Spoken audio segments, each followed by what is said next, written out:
星期四嘅我講你信唔信呢，都係會講呢個有關科學嘅一啲唔同嘅話題啦。上個禮拜呢，我哋係傾得好開心啊，因為有諗到呢個高達啊，啲動畫嘢即刻開心晒，即刻開心晒。跟住咁我哋繼續啦，即係會有呢位嘅星匯點嘅會長 Scatter 啦，同埋佢今次又帶埋另一位嘉賓上嚟播 Ricky。係 Hello 你好，你好，兩位歡迎晒。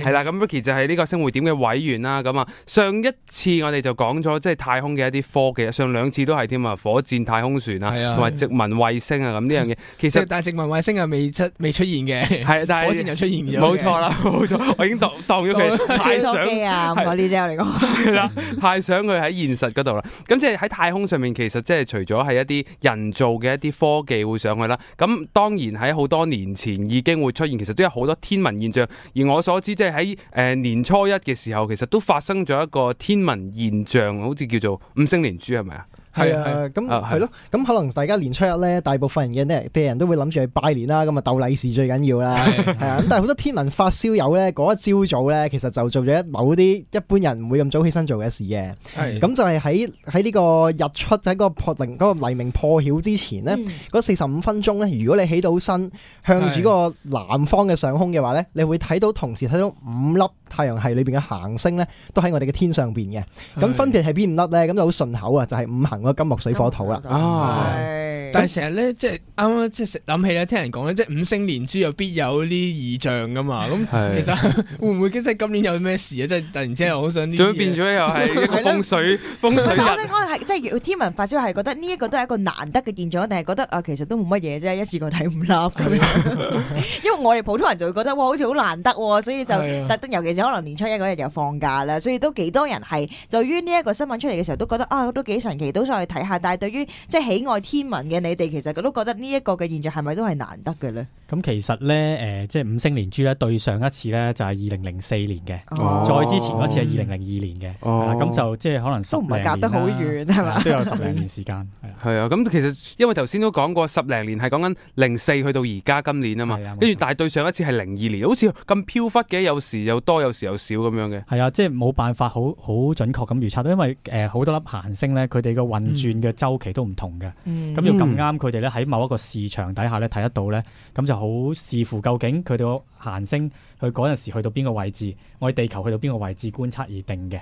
咁呢一啲即係五星連珠啦，即係就講個名就好似好勁咁樣啦。即係其實簡單嚟講，如果我哋喺嗰一日目望上天，其實係見到5粒嘅星喺度，定係會排成一條直線，定係佢係一個係點樣嘅樣嚟㗎？今次係特別啲嘅，我哋除咗淨係望到5粒星之外咧，佢哋真係接近一條直線咁排嘅。係咁，即係咁。其實呢一個直線咁排叫做唔係每一次五星連珠都見到㗎嘛，係嘛？其實連珠呢個名咧就係好有型咁，所以大家都講呢個名啊。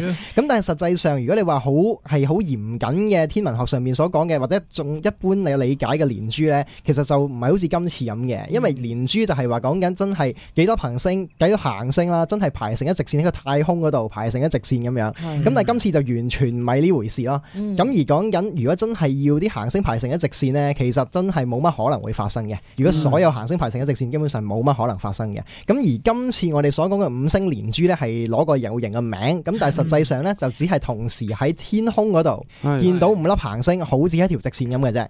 咁但係我哋睇到好似一條直線，實際上佢哋唔係真係一條直線噶嘛。咩意思咧？就好似如果你睇緊人哋賽跑啦，嗱你係終點嗰度，咁然之後你就打住個計時器，你係一個嗰個評判啦。咁你望去啲人向住你跑緊過嚟，咁你就咁睇，好似係1號線至到7號線啲人好似平排咁樣。但係實際上佢哋有前後之分咯。係啦，咁所以其實今次嘅五星金木水火土5粒，其實佢喺天空上面都有前後之分啦。咁但係今次嘅五星連珠會唔會淨係可能喺地球嘅某一個地方先至睇到咧？其實係咪即係都係有唔同嘅計算㗎？都唔會㗎啦。其實係因為地球嗰個講真，地球嗰個size 咧，相比起嗰啲行星之間嘅 size 咧，實在太細。咁所以基本上咧，地球上面每一點咧，只要你個天空係夠清，你望嘅方向夠啱嘅話咧，咁都會睇到個五星連珠嘅。咁呢個五星連珠即係睇落，即係聽落啦，我就冇望到上去啦。即係聽落好似即係靚又唔算話好靚，即係其實又都幾難得嘅一個情況。咁但係其實係咪喺對於天文愛好者嚟講，其實呢啲都係即係得閒未有五星連珠，跟住有時過多2年。年，跟住未有個4星連珠，再過多兩年3星，跟住又變咗5星連珠，係咪一個好自然嘅一個循環？所以其實定係一個異象嚟？因為頭先潘元禮都講，其實對於啲風水學嚟講，其實係一個異象嚟噶嘛。其實係難得嘅咧。講到尾，即係如果你話真係2-3粒行星咧走埋一齊咧，就好容易嘅。基本上差唔多晚晚都有，係啦，差唔多晚晚都係。因為你天光啲咯，就係啊。嗰5粒行星，即係你肉眼見到嗰5粒行星，一係就喺上半夜出現，一係下半夜出現。咁啊，除非佢真係好接近太陽，你先見唔到。咁所以其實基本上整晚你都係見到啲行星喺唔同時間東升西落咁樣。咁所以其實2-3粒行星喺埋一齊就好經常會發生嘅。咁但係就係睇下究竟嗰啲行星佢哋幾近。係啦，即係譬如嗰啲行星咧越接近嘅時候咧，其實就越難得嘅呢個現象。咁所以今次譬如佢其實個角度咧其實好闊嘅，咁就都唔算話好非常精彩。咁如果你話真係見到啲行星走埋一堆，咁就可能好精彩。譬如好似幾年前咁樣啦，即係數年前啦，咁啊2粒行星加埋個月亮，加埋個彎嘅月亮，跟住笑口嗰個係啦，變成笑口咁。其實都係2粒星加個月亮啫嘛。咁其實就好似唔係好難出現，但係佢咁啱個圖形就好有趣，好 match 啊。咁所以就會即係變得好似好精彩咁咯。同埋如果作為一個天文嘅推廣者啦，即係除咗我哋自己係愛好者之外，我哋都希望推廣天文噶嘛。咁對一般嘅人嚟講咧，如果你 set 望遠鏡去睇星咧，咁我自己嚟講咧就覺得行星係好睇好多嘅。因為你行星，你一般嘅天文望遠鏡，就算太空館嗰啲啦，或者我哋自己星匯點嗰啲啦，都會可以睇到佢哋啲 feature 啊。即係你望上土星係會見到個土星環啦，望上個木星有機會見到大紅斑啊，望上火星真係會見到兩邊係有冰嘅，咁然之後見到火星紅紅地色嗰啲 features 嘅。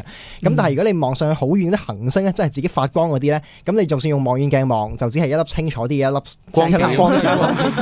咁所以今次同一時間出現5粒嘅時候咧，咁當然你要嗰個人都肯咁早起身陪你睇啦。咁但係如果真係肯睇嘅話咧，咁同時間睇到5粒可以輪流去用望遠鏡睇嗰5粒星嘅時候咧，係啦，咁其實係一件幾興奮、幾振奮嘅事。就算 for 一般嘅大眾市民，即係冇睇開星嘅人睇，都會係好振奮嘅。咁又係喎，即係平時咧都係喺即係睇上網睇圖片啊，或者睇即係可能睇 NASA 放嘅圖片先睇到嗰個環啦，或者睇到火星嗰啲顏色噶嘛。咁即係如果今次真係可以親眼咁樣去望到呢一啲行星嘅外表咧，其實真係對於一個天文愛好者嚟講，都係一個就算唔係天文愛好者，都係一個好神奇嘅事啊！即係明明好似好遠嘅咧，突然之間可以親眼望到。一次過俾晒，即係可能好似一個日長快，但係睇晒5個咁樣。係咁，即係不過呢個時候啦，暫時休息一陣先，翻嚟咧繼續同兩位咧講下天文學嘅一啲現象啊。繼續翻到嚟，我講你信唔信啦？直播室有我哋嘅3位主持之外咧，今日嘅2位嘉賓咧就嚟自星匯點嘅 Skyler 同埋 Ricky， 歡迎你哋。係啦，咁我哋頭先第一節就講到呢一個咧，我哋喺啱啱過去都唔夠1個月嘅時間啦，就係喺年初1嗰個禮拜，其實我都睇到一個嘅報道，就係關於呢個5星連珠，一個就美化咗個名啦，就其實就係金木水火土星，我哋抬頭都可以見到佢哋差唔多一個直線咁樣排住一齊啦。咁但係其實頭先我哋都講到，其實呢個咧可能晚晚都要見到至少2-3粒咧嘅行星咧都可以見到嘅，咁但係譬如多過5啦，咁譬如6、7、8粒星嘅行星連埋一齊，係咪會更加難睇到咧？或者係有冇可能喺我哋有生之年係抬頭望上個天度又望得到咧？咁其實咧行星連珠咧，即係譬如你5星啊、7星，我哋統稱叫做連珠啦。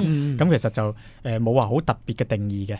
其實個難度咧就在乎於你睇幾多角度咯。嗱，我哋所謂角度咧就係平時我哋一個圓圈就係360度啦。咁你望上天頂去到個水平面嘅地方就係90度。咁譬如我哋假設頭先我哋所講，我哋睇到個5星連珠咧，其實就好闊嘅，即係話我哋喺180度裏邊睇晒呢5粒星。咁啊其實係比較廣義。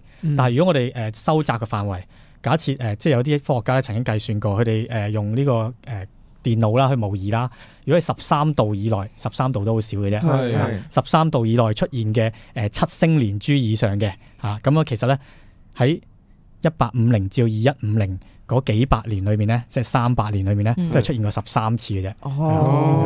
都真係幾罕見。係咯，即係差唔多10年先10。但係點解會用13度咧？即係咪因為叫做啱啱抬頭呢一個嘅角度就係13度咧？其實就唔係嘅，只不過佢可能咁啱咧，就即係佢有好多次嘅。咁如果咁啱13度就好似最窄嘅時候，係盡量做到最窄，但係又最多次數，咁佢就揾呢一個做數據俾大家睇咯，咁就知道咯咁樣。咁譬如好似頭先所講7星連珠啦譬如就有17次啦咁樣。咁我哋以前咧其實即係比較耐之前，冥王星仲未俾人踢出局踢出嘅時候咧有9星嘅，所以其實譬如好似中國政府咧喺1982年咧5月嘅時候咧都出過一隻郵票嘅，就係呢個9星連珠嘅郵票，係啦。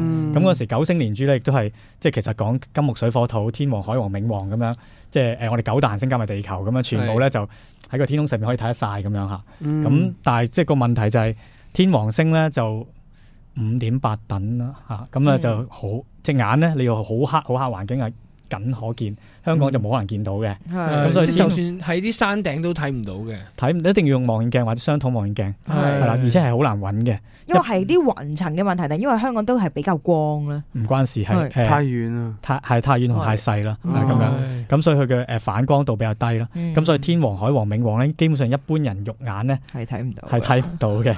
所以就算你話8星連珠，其實你同睇5星連珠嘅效果即係佢暗暗地排咗少一條直線，你都唔知嘅，毫無存在感咁樣出現咗喺個天空嗰度。係啦，咁所以即係除咗嗰16次頭先即係講有啲即係17次嘅7星連珠啦。咁如果下一次咧就可能2149年嘅時候咧，都會發生一次8星連珠嘅，係啦咁樣。不過嗰啲都係即係當5星咁睇嘅，當5星咁睇啦，係啦咁樣。但係可能我哋而家估計啦，嗱2140幾年，我哋如果即係醫學出嚟啲都可能睇唔到嘅時候，但係有冇方法可以睇到話係點樣去排列啊，或者係有冇得即係時光快啲喺個叫做熒幕上面睇到咧？如果我哋親自肉眼睇唔到嘅話，咁好彩咧，我哋而家就科技昌明啦。咁冇錯，我哋真實嘅時光機咧，咁由於叮當未發明到，所以先有啊。咁但係好彩咧，我哋咧而家網上有好多免費嘅軟件俾我哋可以 download 落嚟啦。咁然之後就可以俾我哋睇下究竟將來嘅星空，或者係過去嘅星空，甚至乎喺其他星球上面嘅星空咧，都可以睇得到嘅。咁喺呢度咧，都想有機會介紹下有一個軟件俾大家啦。嗰個就叫做 Stellarium， 點串就係 STELLARIUM。有冇串錯咧？希望冇串錯。係如果就算串錯 ，Google 都會 correct 你。STELLARIUM 係啦。咁你 search 呢個咧，咁你就可以去到佢哋嘅官方網址咧。咁佢係完全免費嘅。咁係非常好嘅貢獻。咁佢係可以模擬到你喺唔同時間睇嘅星空啦，甚至乎幫你連埋星座嗰啲線啦。咁就可以男仔就可以睇定去女仔，女仔自己就可以喺烏雲嘅時候都可以睇到星咁樣啦。佢亦都可以幫你模擬埋幾時有流星雨啊，俾你校個流星雨嗰個密度咁樣嘅。咁甚至乎你可以校到喺地球上面嘅唔同嘅位置、唔同嘅時間睇星嘅係點樣咧？去咗北歐度睇，跟住就可以睇埋極光啊！上面不過好似冇極光啊！呢個星，即係佢會係咪 indicate 咗可能嗰個星嘅位置喺邊度咁樣俾你睇到？係啦，你好似就真係望住個天空咁嘅，佢啲 graphic 都幾靚嘅，而且係啦。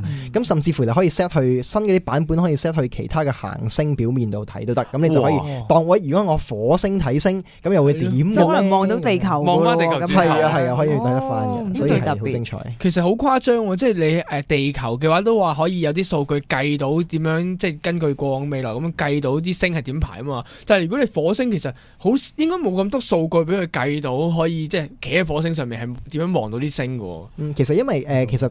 咁講啦，因為我哋而家用數字模擬呢個所謂嘅 numerical simulations 啦，嗰個科技都係即係好成熟噶啦。咁所以只要我哋能夠模擬到究竟即係天空上面每樣嘅天體，即係我哋已知嘅天體啦，佢哋距離佢哋嘅運行嘅軌道嘅話咧，咁基本上其實可以當佢係一個好大嘅3D 嘅模型，一個3維嘅模型。咁我個 camera 即係我個 viewpoint 無論擺喺邊一度咧，都係冇問題嘅。即係全部都係其實用數字去計出嚟嘅呢一啲就係啦，因為真實我哋都唔會知㗎啦，我哋唔會上到去。咁幾好啊！即係如果佢模擬咗個天，咁啊一定係冇雲啊，又唔使驚落雨咯。冇錯，你仲可以整埋啲背景喺底下度，仲靚啲添。你整啲咩背景啊？即係譬如一個普通嘅平地啊，或者後面有啲樹、有啲屋啊喺下面，咁你就好似一個草地上面睇緊星嘅情況。好心曠神怡。會唔會有少少本末倒置咧？但係即係我想推廣啲人出去睇星，但係我就模擬晒超靚嘅畫面俾你，咁你唔係咁好多時睇波就得啦。咁我哋而家即係觀星嗰啲咧，有陣時即係都會帶埋部 notebook 出去嘅，咁就可以即時咧就對比翻個天空嘅情況，咁擺喺度咧啲參加者都可以睇到，原來天空上面最光嗰幾粒就係而家個 mon 度見到嗰幾粒，因為我哋手機嗰啲咧係細啦個 mon，呢啲就比較大啲。咁講解都方便好多。都係。同埋咧，即係我啱啱諗起一樣嘢就係咧，早上個禮拜度我就諗起咗一個嘅新聞啊，就係話而家因為有啲人好興睇星，咪用嗰啲激光射上天指嘅，咁咧就係咧有一個外國嘅一個國家咧就係公佈咗，即係呢一個嘅激光咧，其實都係對飛行嘅即係飛機係有危險性嘅，嗯所以咧即係可能啲天文嘅愛好者而家都係比較少用咗呢啲激光去到指示啲星座噶啦嘛。咁其實咧就嗰啲天文愛好者都知道呢件事嘅，即係佢哋一早已經知道呢啲激光係會有影響啊。所以通常我哋指導觀星嗰啲天文愛好者咧，佢哋都唔會借啲激光俾啲參加者亂咁指嘅，即係真係需要指到某一粒星嘅時候，咁因為指上去咧就比較方便啲，咁就好多人都知道你聚焦緊邊粒點。因為如果你就咁話天空上面某粒星指住嘅手指咪嗰粒咯。咁通常佢哋都唔會知道喺邊度，同埋咧有啲情況底下我哋都唔會用嘅，譬如可能有人影緊星嘅相啦，咁你如果指上咧，佢張相就會有一條線，咁啊會俾你影響。唔知咩天文現象咧？呢個條綠色嘅線喺度，就係覺得咧，即係而家有咗呢個嘅 software 之後咧，係即係又安全咗啦，同埋容易啲講解，亦都係即係大家唔使指上天住，指住嗰網先之後先再望翻上天啊嘛。或者我都呼籲一下啦，即係如果大家有機會用到嗰啲觀星嘅激光咧，我哋個守則就係我哋一定指向天嘅啫，指向山、指向水都唔得嘅，因為個山咁黑夜晚咧，其實可能有人，你萬一真係指到隻眼，你唔知嘅。咁水底咁射親條魚，你又唔開心啦。咁如果有人即係可能入射喺架船嗰度，可能有人真係望緊呢個方向，其實都有危險咯。咁所以一定要指向空嘅天空先可以。我諗喺呢個時候即係休息一陣啦，因為其實都講緊頭先講好多睇天文現象嘅嘢。咁其實除咗睇幾多星連珠之外，其實仲有好多嘢睇噶嘛。過後咧，繼續有星匯點嘅主席啦 Scatter 啦，同埋委員啦 Ricky 喺度咧，同我哋講下啲天文嘅現象。咁上一節咧就講咗好多即係五星連珠啊咁樣，同埋咧介紹咗一個新嘅免費 software 咧，俾我哋知道，原來我哋可以叫咩名啊？個 software Stellarium 啊，好嘢，我有寫低我都識。佢其實可以拆嘅，即係 Stellar， 即係嗰個衛星咁樣嗰個頭，再加埋 Rium 啦。Rium 係，其實呢個就係一個咧嘅時光機嚟噶嘛，俾我哋睇下啲未來模擬嘅星空。係啊，過去啊，未來嘅星空。咁佢哋頭先就提過，就係2149年就會有一個嘅8星連珠嘛。但係呢個係睇唔，即係我哋睇唔到嘛。會唔會有一啲係我哋近啲可以睇到嘅？其實係啊，所以大家咧可以試下用個software 咧調校到去2040年9月8號嘅黃昏時間，即係6點幾嘅西邊啦。我哋呢個節目時間咁樣啦。咁你望下西邊嘅時候咧，你會見到咧。即係又係同樣五星連珠，但係呢次嘅五星連珠咧就喺9度範圍之內。哇，真係好窄喎！之前都話13度都係有幾多白連珠，有10幾次，咁所以9度真係好近喎。係啦，咁所以有生之年咧，我諗如果2040年我哋仲喺度咧，就應該要睇下呢個現象。我而家已經入落去嗰啲記事簿度寫明2040年呢個網上係呢一晚西邊嘅天空。唔好約我呢一晚，我自己上去山嗰度睇啊。係即係可能咧，即係呢一日啦。頭先阿 Scatter 就講明個日子啦，就可以去睇星。咁其實咧會唔會仲有啲咩特定嘅日子，我哋可以試下玩下嘅？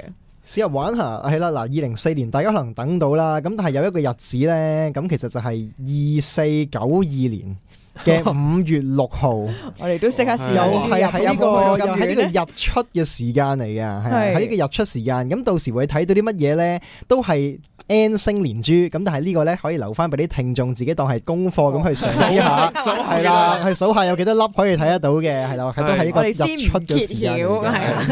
2492年，OK 啊，好快到啫，撳幾個掣就到啦，係啊，喺 keyboard 度撳幾個掣好快。係啊，咁你慢慢，如果唔係嘅話，你就慢慢等啦，咁樣。咁到時我唔知會唔會有啲人出嚟話，哇唔掂喎，而家呢度好多星連珠，跟住又係咪會地震啊，有世界末日有成啊？咁但係其實大家咧就唔需要擔心嘅，就算其實咧真係要咁多粒星連晒珠咧，就第一係冇乜可能發生啦。第二，就算真係發生咗嘅話咧，都大家仍然係要翻工嘅，係冇乜事會發生嘅。好緊要啊呢件事。但係可能2492年嘅時候嗰啲翻工嘅方法就可能唔同咗嘅，係後啊，可能已經20幾個鐘頭翻工啦。不過係啦，即係頭先講起連珠呢啲咧，都係可能要抬頭見到嗰幾粒嘅行星啦，即係可能都係一個定點咁見到。咁但係而家好多人咧，即係話觀星嘅話咧，就係識睇嘅，梗係識睇啲喐得㗎啦。好多人都話好中意睇啲流星嘅，咁可能好多人即係見到流星都會比較興奮過去望嗰啲唔喐嘅星。跟住許願，對於天文愛好者嚟講，係咪都係咧？其實係啊，其實流星咧，其實每一晚都會見到嘅，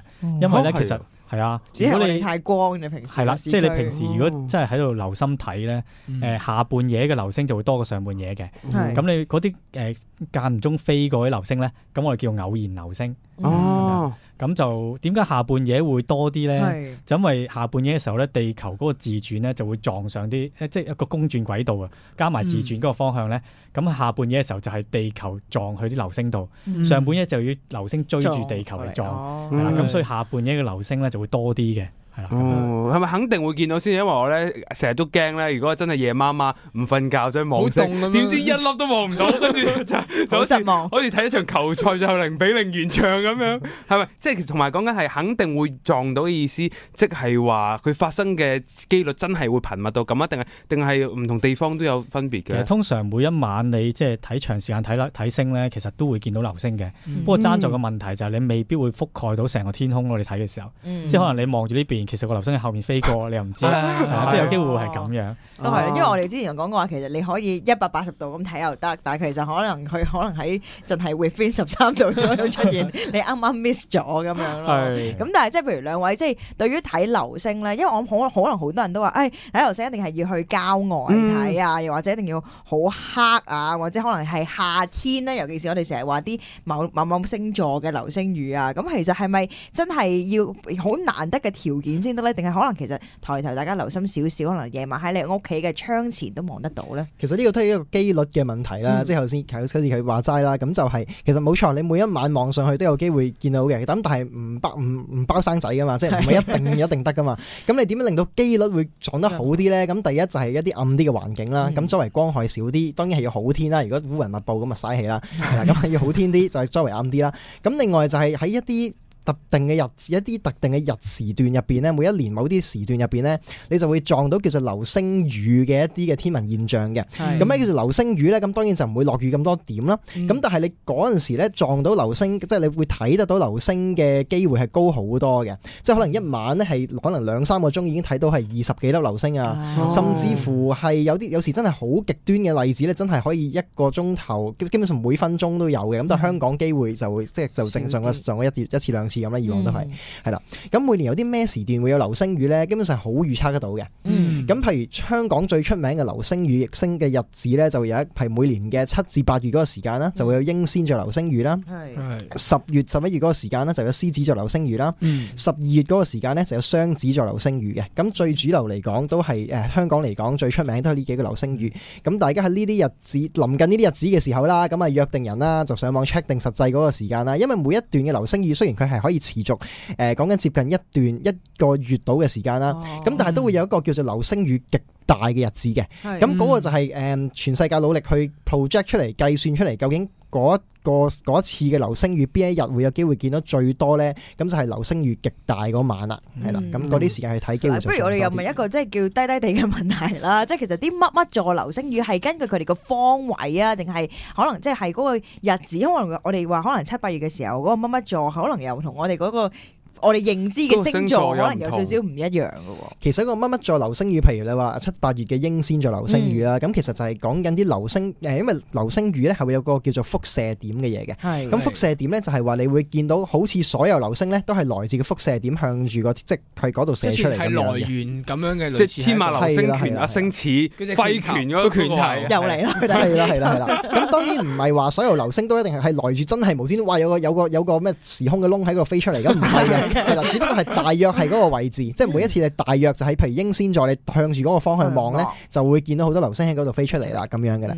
咁有好多人就會問過我啦，就係話：咦，咁流星唔係一啲好 random、好隨機嘅事嚟嘅咩？咁點解會咁清楚計算到幾時會有流星雨嘅咧？係啦，咁就係原因就係因為咧，其實嗰啲流星嘅雨嘅碎石咧，係來自係以往有啲彗星啊，係有啲彗星會經過係彗星，其實都係一啲圍繞住太陽轉嘅天體啦。咁啊經佢一路飛嘅時候咧，會留低咗好多碎石係喺個佢哋嘅軌道之中。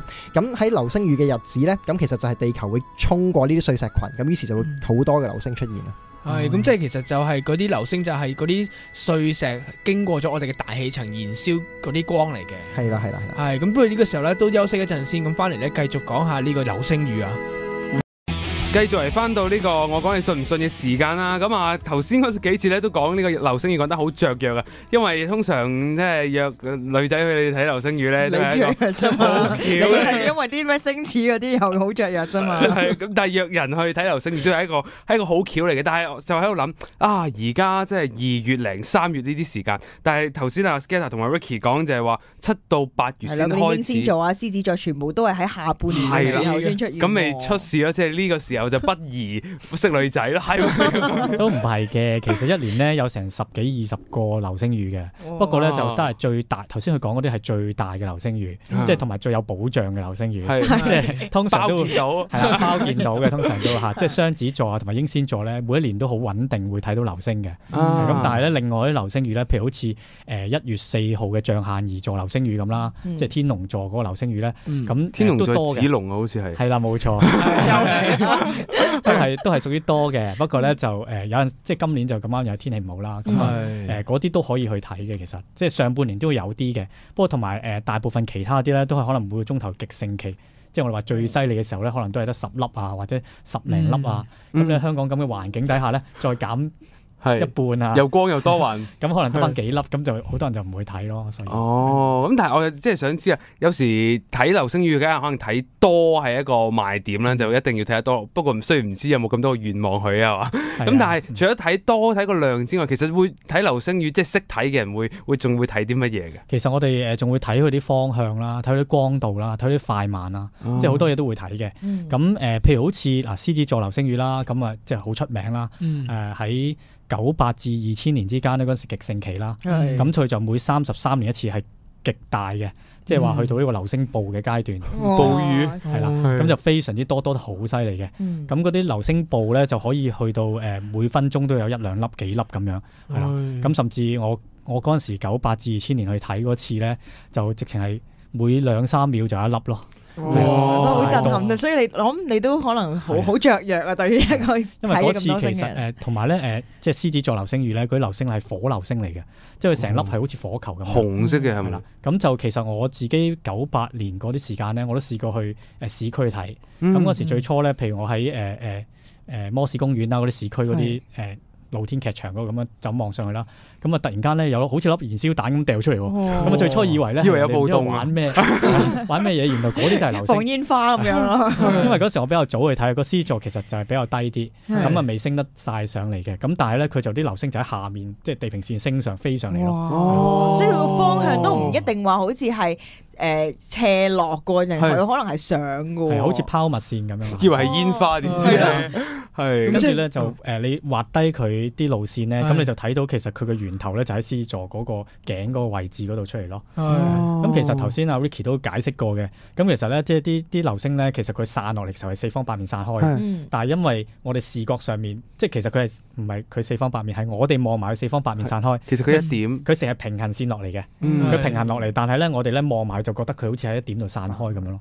咁嗰個叫我哋輻射碟咯。咁而最多流星嗰次咧，我哋去睇獅子座流星雨嗰次就咁啱係我哋喺大浪西灣嗰度紮營啦。咁就全黑嘅個環境，係啦。咁啊最初我哋落去大浪西灣嘅時候咧，咁就已經見到有啲火流星飛出嚟噶啦。即係行緊去嘅時候已經有。係啦，嗰時啱傍晚開始就已經開始有火流星出現。咁但係比較稀疏啲，可能冇耐就會有一粒係啦咁樣。咁但係去到真係極盛期嘅時候咧，就個輻射點嗰度不停都有好多流星飛出嚟咯。佢最初話下都話到口乾啊，係啊，我係哇成晚咁係啊，所以我哋嗰時話下都即係停咗。咁因為我哋亦都去嗰度打邊爐，喺度打住邊爐，一路喺度食啲好似嗰啲火喺度滾下滾下咁樣。咁啊一路睇住啲流星飛出嚟，真係好多得好犀利。呢個值得係印象最深刻嘅一次睇流星。咁我哋嗰時咧就揾啲相機影咧，都係即係一張相，盡量就某啲地方報咧，都可以人幾分鐘或者十零分鐘咧，都報到10零粒流星飛過嘅。所以你見到嗰陣時個多嘅程度咧係好嚴重。我咁大個仔一粒都未見過啊！好容易見嘅啫，下次去 cam 睇下。你今晚就去睇一睇咯。又會凍親都仲未睇到嘅呢啲時間。不過有啲前輩咧就話咧，即係流星跌落嚟之前咧就要許願嘅。係前輩都係咁講啊！我以前教我哋嗰啲，我以為係電視劇先咁樣教咩許3次願望啊！咁所以佢哋教我哋要講錢咁樣，咁就一定會中啦。咁啊有機會飛過，因為佢飛過嘅時候好短時間嘅，可能半秒甚至少過1秒，即係0.1秒都唔定㗎。咁有啲長啲，有啲短啲，咁要睇下嗰個流星雨究竟佢嗰個情況係點樣咯。每一種都唔係好同嘅，有啲好快，有啲好慢。咁嗰次你見到流星暴嘅時候，咪真係願望成真，好似見到阿拉德叮咁神燈咁，點許都得嘅。基本上係，因為實在太多係，亦都係我一生裏面唯一一次見到咁嘅況。再之後都見唔到啦。係咁，但係你話33年一次，咁下次即係大約係2030年左右。2033年左右。不過咧，其實佢個地球經過嗰堆隕石嘅軌道咧，可能都會有啲偏差嘅。所以就算係2033年咧，根據2000年嗰啲科學家估計咧，到時都會冇今次咁多嘅。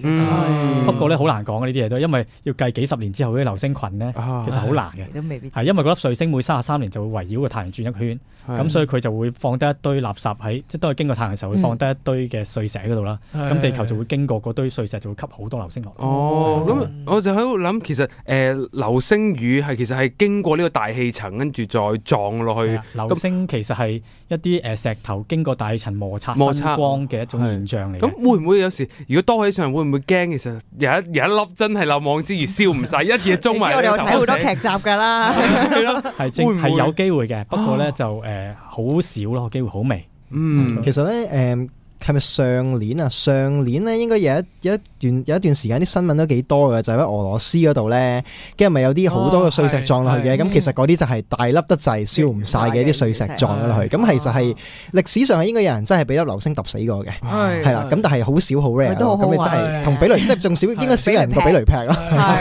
我記得呢個新聞啊，又係俄羅斯有個婦人啦，就係膊頭中咗粒彗星嘅細粒板咁，即係搞到中咗佢膊頭嗰度啊，係咁。但係咪真係咁平常？好似中咗膊頭咁小事咧？因為講緊係喺唔知幾遠啊，我都唔知幾多幾光分光年咁中埋嚟。咁其實可能真係好彩就打落水，都雖然都唔好彩，可能有海嘯噶啦，係嘛？咁其實係咪真係有佢危險性喺度？其實有冇得即係雖然都冇得避。即係好似講到好浪漫咁，大家可以喺度許願，但係其實有危險性喺度嘅喎。呢個係其實好少機會發生嘅啫，因為其實通常留低即係嗰啲碎星或留低嘅碎石咧，其實好細粒，經過大氣層咧都已經燒咗好大部分㗎啦。咁如果真係燒剩嘅細粒，好似個婦人撞到膊頭，雖然佢真係好快，但係佢真係好細粒，咁所以傷害力度都唔會咁大，除非你真係中頭獎啦，咁就冇得講啦。咁呢個位我諗就即係其實都除咗係5星連珠啊，幾多星連珠之外，其實都比較吸引，同埋我哋即係對於可能普通市民嚟講，流星雨都係一個好吸引嘅位啦。